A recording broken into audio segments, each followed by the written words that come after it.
you're in a good place now. You are listening to Perspectives with Ashley Burgess. Welcome back live to Live Your True Life Perspectives, and I'm your host, Ashley Burgess. On today's show, I want to talk about arguments. Arguments that we have with our loved ones, our significant other, our family, and the arguments that we have with people who are closest to us can be the most challenging. And these arguments are the most challenging because we have so much in the relationship. It's a lot easier to not argue with a stranger. It's a lot easier to not argue with an acquaintance or somebody you work with. But it becomes a lot more challenging to keep your cool when you're in the middle of a heated emotional argument with a parent, with a spouse, with a girlfriend or boyfriend, someone who's super close. And I want to talk today about ways to mitigate issues, ways of being able to contain oneself, to keep one's cool, ways of keeping our stress levels down, ways of de-escalating the argument. I've found that the more we are connected to the person we're arguing, the more explosive the argument can be. And that's because we have things called triggers. We all have things called triggers that we get triggered by, things that other people do that trigger us to feel a certain way or act a certain way or respond a certain way or avoid. And those triggers, usually are with people that can push our buttons and people that we allow to push our buttons.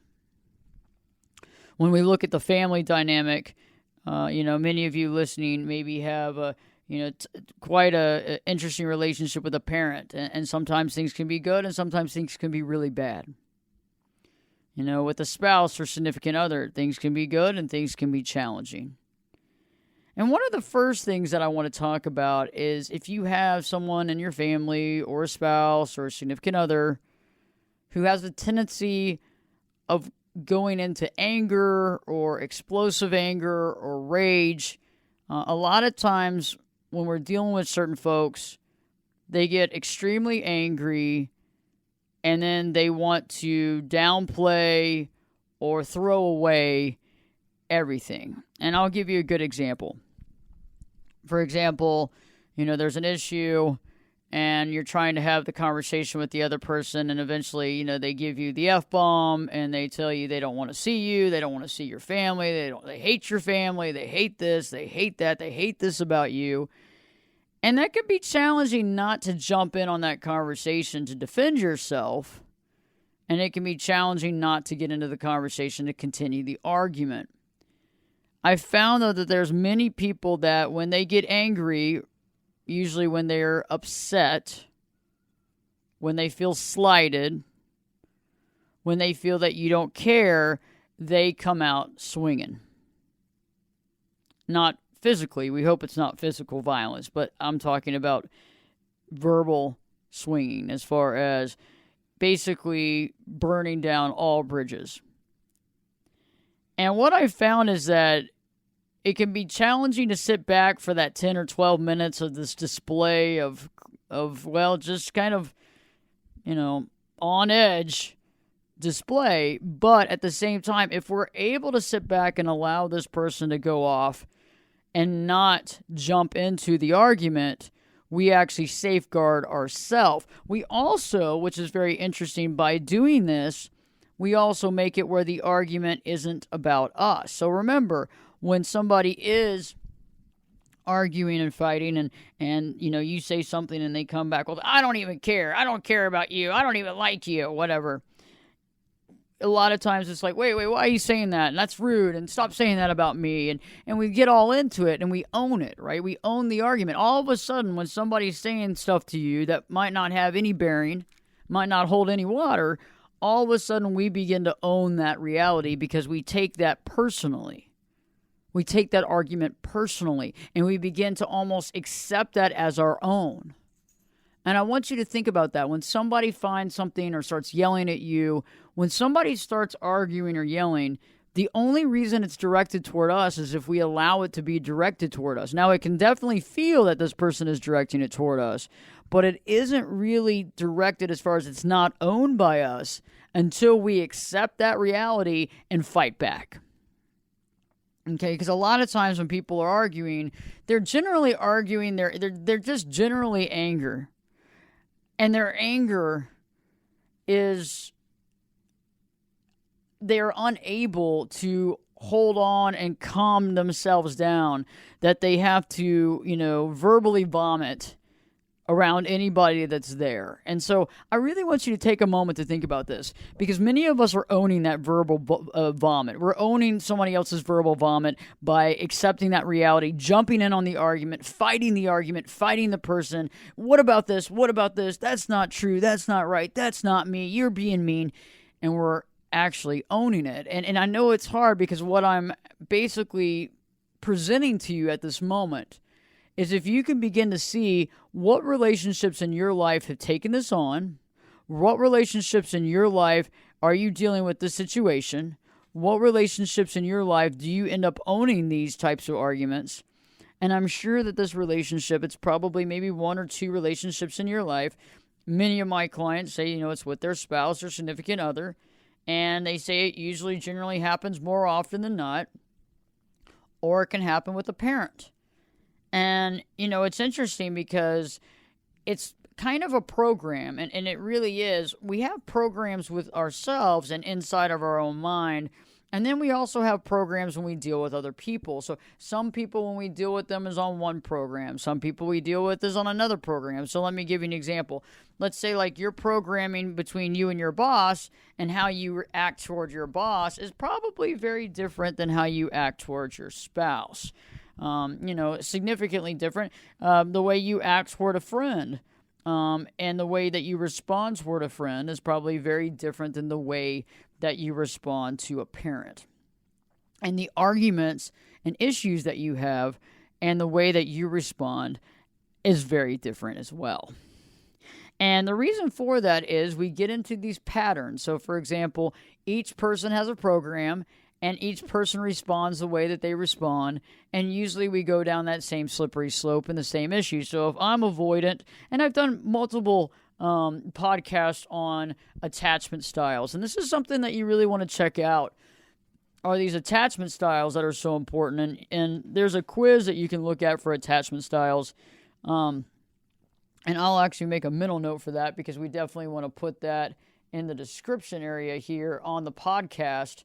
But those attachment styles are very important for us to analyze and understand, because we all have attachment styles based on the way that we were raised, based on the way that, our parent-family dynamic, right?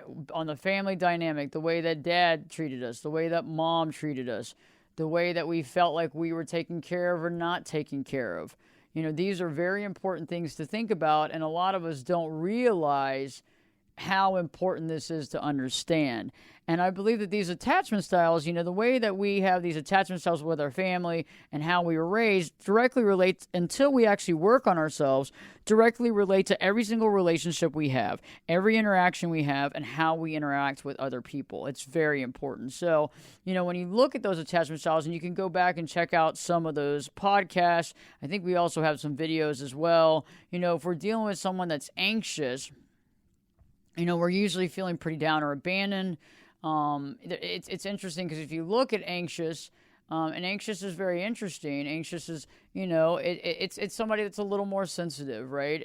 Somebody that has a sensitive nervous system. Somebody that, has a tendency of not wanting to directly ask for something because of fear of what the response is going to be. That person might also act out when they're triggered, and if you look at like somebody that might be more avoidant, they might downplay the situation. They're really self-reliant, so they might move away from that. They might isolate. They can be very vulnerable, though, in a crisis. But if you look at somebody that's also maybe avoidant but fearful, they're more dependent in relationships. they have, they strongly fear certain types of rejection. There's a lower self-esteem, high anxiety in relationships. And so that can respond very differently, right? So if I'm very anxious to what's going to happen, I might be the person that's constantly texting, what's going to happen? What's going to happen? Where are you at? What are you doing? Are you angry with me? Are you upset with me? If I'm more of kind of doing my own thing and avoidant, dismissive, I might not respond at all. I might not even be around. I might not even respond for several hours or even a day. And I might not think anything about that, but I might. But that's just the way I do things, right? So think about it. The way that many people operate, that's the way that they've always operated. And we have to realize that it's not necessarily directed toward us. And I want you to think about that. I was recently working with some various clients, and we were talking about their significant others, and their significant others have a tremendous amount of anger and rage. Now, the anger and rage didn't start just in this relationship. The anger and rage has been around for a long time. And in most of the cases, when I'm able to ask questions or find out information, usually logically, the person that has this anger and rage issues saw that anger and rage issues with their mother or father, got to witness that in the family dynamic on a constant basis. So this isn't something that's new for them. It's something that they have been exposed to for a very long time, kind of absorbed that in the family dynamic and continued on with that. And so every relationship is similar to that. So what I have to, allow my clients to see is they have to look at the other side of the coin. Okay, yes, this person is raging or angry or yelling at me or making fun of me or whatever that looks like. Now, this is their protocol. This is their programming. This is their attachment styles coming out in real time. Now, I can either accept that as my reality and accept this and then argue and fight whatever they're spewing, or I can take a step back and say, okay, does this apply to me? It feels like it does, but it doesn't. Am I kind of being yelled at? Well, I'm being yelled at, around because I'm in the vicinity. Because the same person is going to have rage issues or anger issues, even if you're not around. They're the same one that, throws their phone against the wall and shatters it. The same person that, does things like that when nobody's watching. So we have to be aware that when we take this on, we're actually kind of accepting that we are the problem. And I want you to think about what I just said. When there's an argument or a fight that takes place and one person's saying one thing, it's only our issue if we allow it to be our issue. So only if we allow it and take that and own it. And the only way that we take it and own it is when we fight it or argue it. When we're not fighting it or not arguing it, it's not ours to take. And so I want you to step back the next time that you have an argument. We're going to talk more about this throughout the podcast, but the next time that you have an argument like this, really start looking at, and this is what we're going to talk about in our next segment as well, really start looking at the programming that you're coming to the table with. What's the argumentation style? Do you run? Do you stay? Do you fight?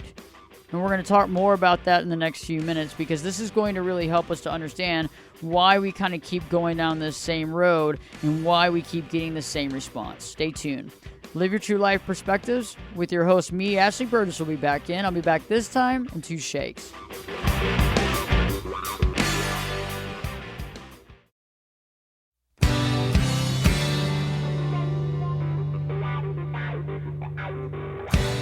Turn it up and jump in the deep end on Perspectives.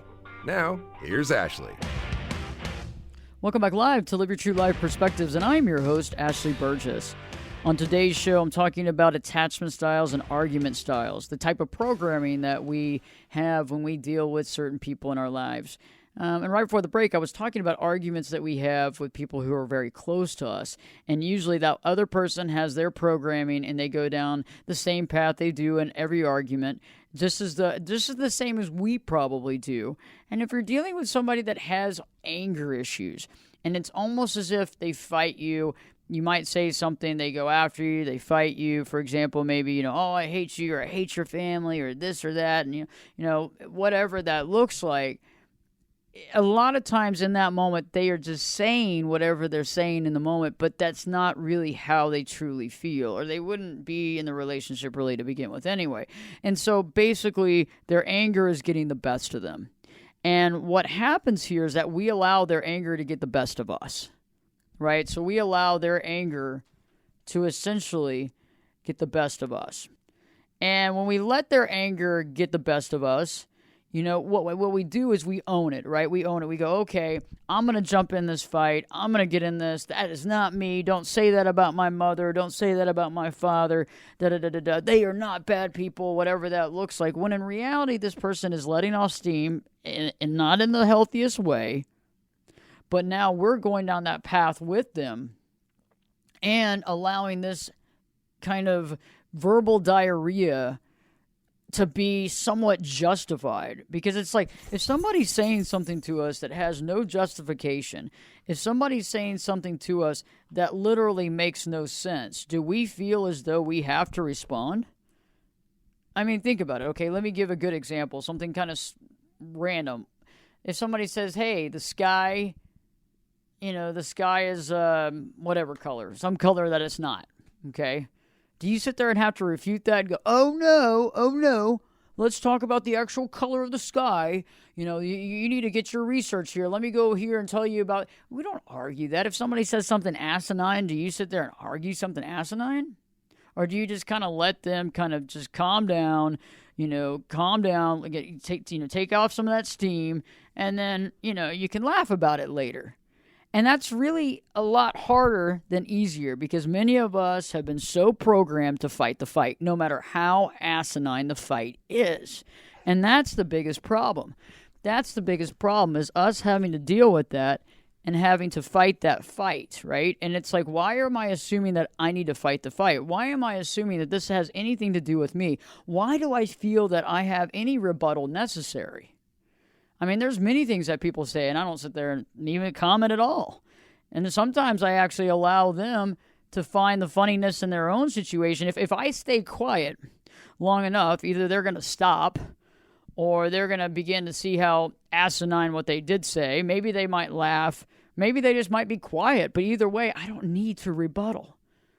And I found that this is the best response, but it can be very challenging because, remember, many of us are programmed when it comes to a family member that's very close, or a spouse or a significant other.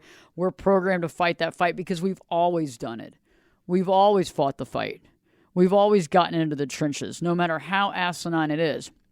And so I'm asking you, we need to begin to look at our own programming. We need to look at, how is it that I get into an argument with my spouse, for example, or my significant other? How does that start?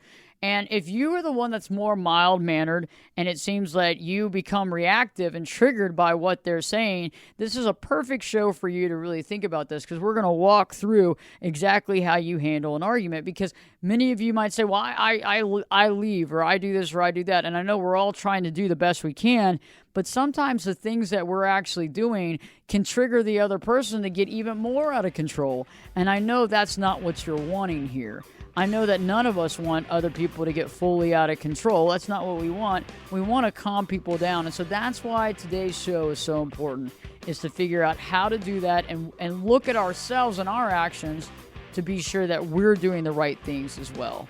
So stay tuned. Live your true life perspectives. With me, your host, Ashley Burgess, will be back in. I'll be back this time in 2 shakes.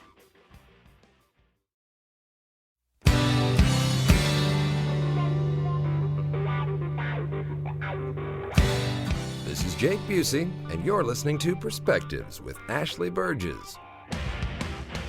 Welcome back live to Live Your True Life Perspectives, and I'm your host, Ashley Burgess. On today's show, I'm talking about argument styles, I'm talking about programming, and I'm talking about attachment styles. And right before the break, I was saying, it's one thing for one person to get out of control and to lose it and to get angry and to say things that they don't mean, but it's another thing for us to get triggered to argue back with them. And quite honestly, usually we do that, and there's no reason to, and all we're doing is owning a stupid argument. Basically, we're saying, oh, okay, you made this stupid comment, and instead of me just listening to it and letting it go and not owning it, I'm going to jump in and fight you on that, and I'm going to argue with that. And now, all of a sudden, guess what? I'm going to own this asinine argument that has really nothing to do with me. It has to do with your anger and rage issues. And so let's talk about that. What is some of the programming that you come into the argument with? And because I know that it's easy for us to see the other side. So if the other side is very angry or very easily, ticked off, or doesn't take much to really get them going, and then they get angry and they get all and they say things they don't mean, and they tell you how bad you are and how much you suck and how bad your family is, and how your cat stinks and all that great stuff, and they say it all the time when they get really angry. It's like, why do we argue? Why are you sitting there defending the cat? I get it, your cat doesn't stink, but do we have to sit there and say the cat doesn't stink, you're wrong? We know that this person literally is grasping at straws, saying as many mean things as, I call it verbal diarrhea, right? Because it really is disgusting after a while. And some people just can't get a hold of it. But it's a lot easier to see what they're doing than to see what we're doing. So let's begin to look at that. What are some of the things that you do? Do you get too close? Do you automatically get triggered and you're already angry and you're already upset and you don't know what to say and you're already super tense? Super angry, already on edge? Are you already like presupposing what the other person's going to say?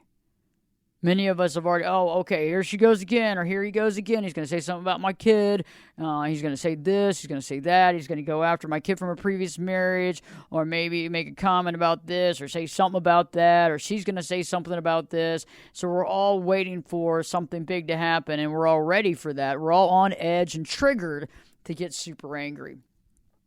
Maybe you're one of those that gets in the silence. You decide to pull out the silent treatment. And, I know that sometimes the silent treatment for some of you is used because you don't want to say something you don't mean. Some of you may use the silent treatment because that's what was kind of taught to you when you were in your household, in your family dynamic. Either mom or dad used the silent treatment. And I know it's hard to see that because all of us want to be that individual that did our own thing and never was impressionable or we never, we're not mom or dad regurgitated, right? None of us want to be that. We all want to be different people. But I really need you to take a look at this, because I know that a lot of folks that come to me, when they react with the silent treatment, we go back and we find that mom or dad also react with the silent treatment. Even mom or dad might still be using the silent treatment. Some of you that are not using the silent treatment, but, the other person is using the silent treatment, and you respond back with, please talk to me, please talk to me. That's probably because you got the silent treatment growing up and you couldn't handle it. You couldn't handle not being talked to. And so I'm not judging one way or the other here, because I know that some of you that use the silent treatment use that because you don't know what to say. Maybe some of you that use the silent treatment also feel as though you're exhausted and there's nothing to say, because every time you open your mouth, the person argues or fights whatever you say, so you really can't say anything. So there's a lot of different levels. And so that's something that I really want us to think about. So think about, what is the programming that you go into? And think about the toughest fights you've been having or arguments you've been having. Now, if you're having physical fights, this is not, all of this, we got to get healthy. But you really need to think about, getting to safety and finding some help. We have to be really careful. Nowadays, men and women are being physically abused. And it's not a laughing matter. There are men and women all over the world. And, if you're being physically beaten, you do need to find safety, and you do need to get out of that environment. However, when we're talking about these types of arguments, I want you to think about, who is it that you have the toughest arguments with? Okay, think about that. Can you think about the last time you had an argument with them? Okay, try to get that in your mind. Now, we're not reliving it to have all this pain. I'm just saying, try to get it in your mind so we can look at the programming. Now I want you to ask, so when that person, who was the first one to make the comment, what was the comment, and where did it go? And then when that person lashed out or whatever, how did you respond to that? Because many times we respond in ways that trigger the other person to get even more angry. And I'm not talking about we need to walk on eggshells here. I'm just saying that we're both triggering each other to do things. So, for example, if you took the silent treatment, so if you say one person that got silent during an argument doesn't want to talk, and the other person's like, come on, and baiting them to talk, that's going to create even more of an issue, and that person's going to get even more silent because it's going to trigger them to even get more in their shell. Okay, you think about it. Like, for example, if somebody gets rageful and they get really angry, they're going to get louder, more animated, okay, to get their point across, especially if they feel like you're not listening to them. If they feel like you're not listening to them, they might get more angry. They might get more loud. They might get more intense. If you're also getting intense, you might also be creating more intensity. So let's say like you're raising the intensity as well. So they're getting angry, you're getting angry, they're getting louder, you're getting louder, you're matching their loudness, they're matching your loudness. This could create a real toxic situation, a very unhealthy situation. But the extreme also does exist. So let's look at the extreme. So let's say the other person is arguing, getting very animated. And then instead of you kind of matching pitch, you get really, really low. Okay, we need to stop this. This isn't good. We need to, calm down.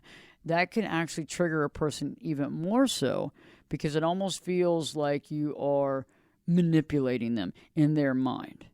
I always find it interesting, and I've talked about this before on other podcasts, but, one of the biggest challenges is when when somebody really does get super calm, it's like, that's a good thing to calm down a situation, but sometimes we have to match a little bit. So we're not yelling, but we're also not like in this little calm, quiet voice that sometimes people can get really triggered by because they feel like they are being manipulated. They feel like you're playing a game with them.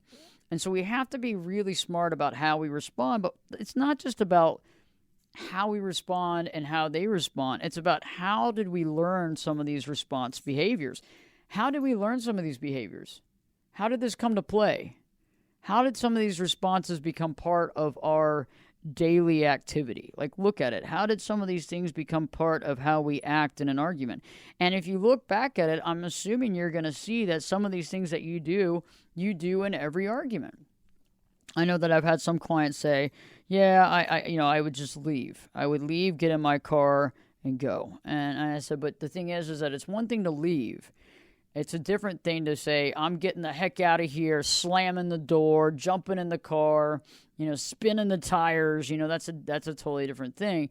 Also, remember, if somebody has abandonment issues, okay, and I'm not saying we always have to worry about what the other person's thinking or feeling, but it's not a bad thing. But if somebody has abandonment issues, we have to look at that. So if we get up and leave without saying anything, or we get up and leave and slam the door, that's not going to help us with somebody with abandonment issues. That's going to cause us a lot of issues we don't need. So if somebody does have abandonment issues, and it's not hard to figure out what issues people have, right? You say, hey, I'm not going to continue in this conversation right now because I don't feel it is prudent or needed. I'm going to go take a break, and I'll be back in an hour. Okay, so we told this other person what we're doing, and we said that we were going to be back in a certain period of time. Now, you don't have to be back in an hour, but you have to give a time period and then show back up in that time period. So I'll be back in 2 hours. I'll be back in 45 minutes. I'll be back at 7 o'clock, whatever. But you're giving that person, one, you're telling them what you're doing. Two, you're giving them a timetable. And you're also letting them know what you're doing, and you're not running out the door, slamming the door, squealing the tires. Okay, because I've even had, stories of people, that I've worked with that have told me, hey, he ran outside, got in the car, and I grabbed a hold of the back of the car, and, I was swung off the vehicle, or I jumped on the back of the truck bed, and, I've heard it all. I've heard a lot. Because it triggers that person that you're running away. It triggers that person that you're leaving. It triggers that person that, and the trigger is not, remember our triggers, it's not like they're almost like prehistoric. They've been there for a long time. It's not like there's any sort of reasoning in these triggers. There's not like there's any reasoning in these triggers. Not like, oh, I know that they're not leaving me forever. We've been married. We live together. We've been here for how many years, and they're not going anywhere. But the trigger when they leave, oh my God, your head, oh, they're leaving forever. You jump up and grab on the back of that truck bed, right? Those are just the things that happen in life. And those triggers are not necessarily, well thought out, because they're not, right? It's a program. And so I need you to think about, what are some of these like triggers that you have?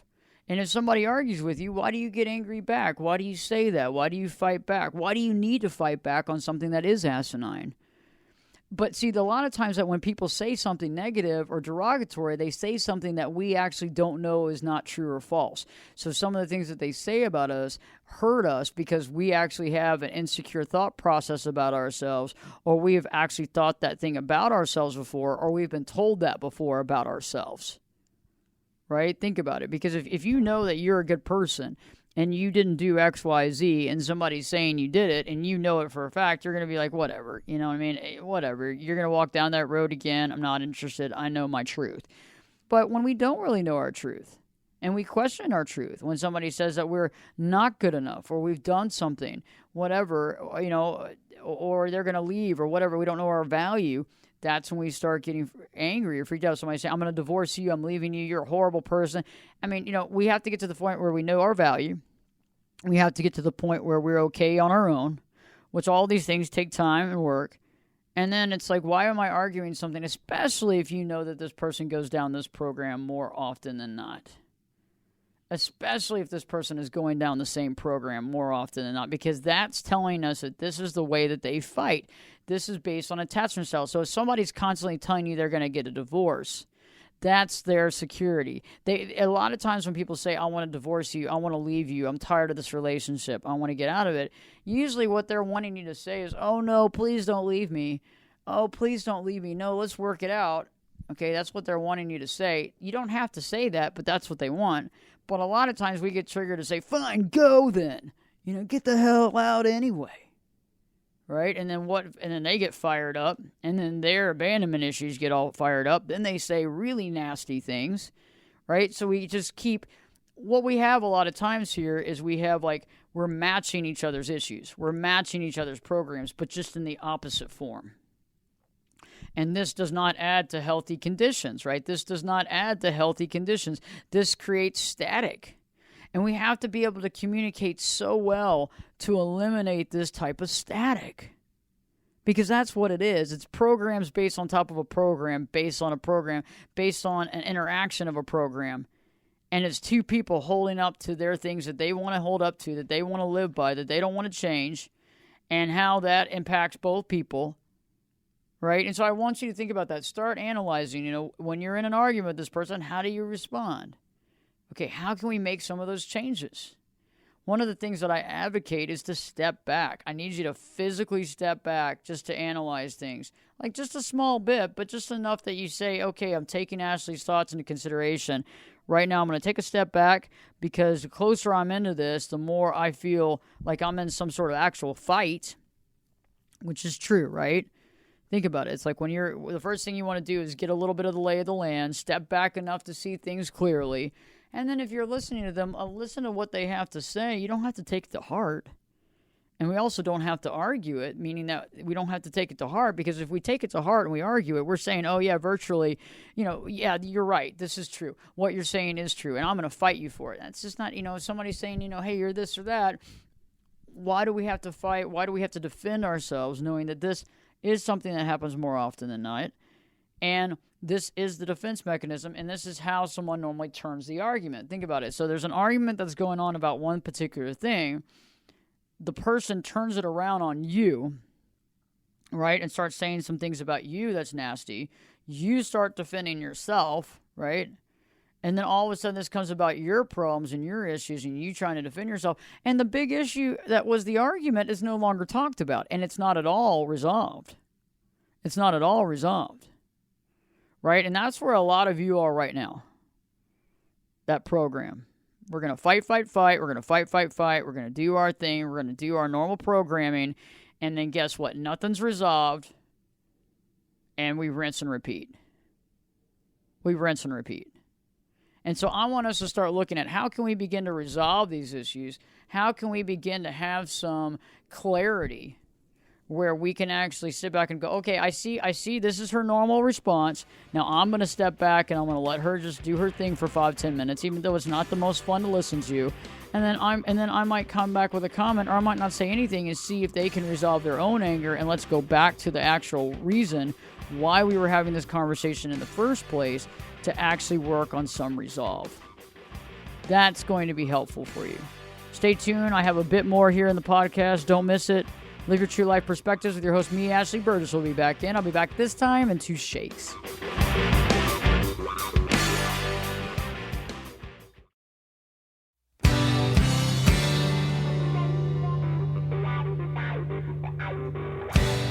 Get in here. You're listening to Perspectives with Ashley Burgess. Welcome back live to Live Your True Life Perspectives, and I'm your host, Ashley Burgess.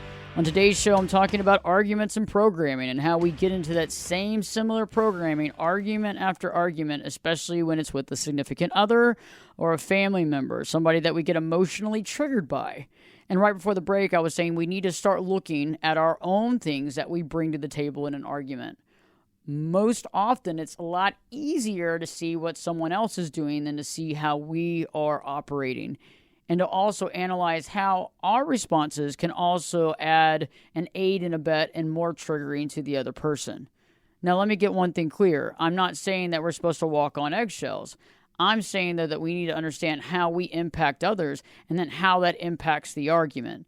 Basically, I feel that many of us have arguments that don't ever get resolved because the argument gets changed and one person begins to turn it around on the other person, calling them names or finding fault in them. And then the other person that's being told this stuff begins to argue and fight that because they take it personally. That becomes the key argument. The issue is no longer the issue. We lose any sort of clarity and resolve, and we argue and fight this. And this becomes our theme. And so, literally, I want you to really think about that. What are you bringing to the table? How are you responding? You know, when somebody is saying something derogatory to you, do you sit there and argue it, or can you step back and let them vent, even though it's not a healthy vent, but let them vent and then maybe respond later? You know, I've realized that as long as I don't own something that's asinine, then I'm okay.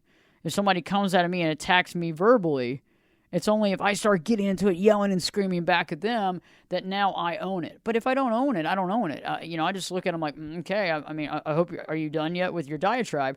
But at the same point, it's like, okay, I don't have to own that because it's not mine to own. You know, and all these different things that we bring to the table, whether it's storming out, you know, or the silent treatment, or yelling, or rage, all these things need to be looked at and analyzed. And I'd like you to analyze this stuff and kind of, you know, was there anybody in your life that showed you some of this behavior?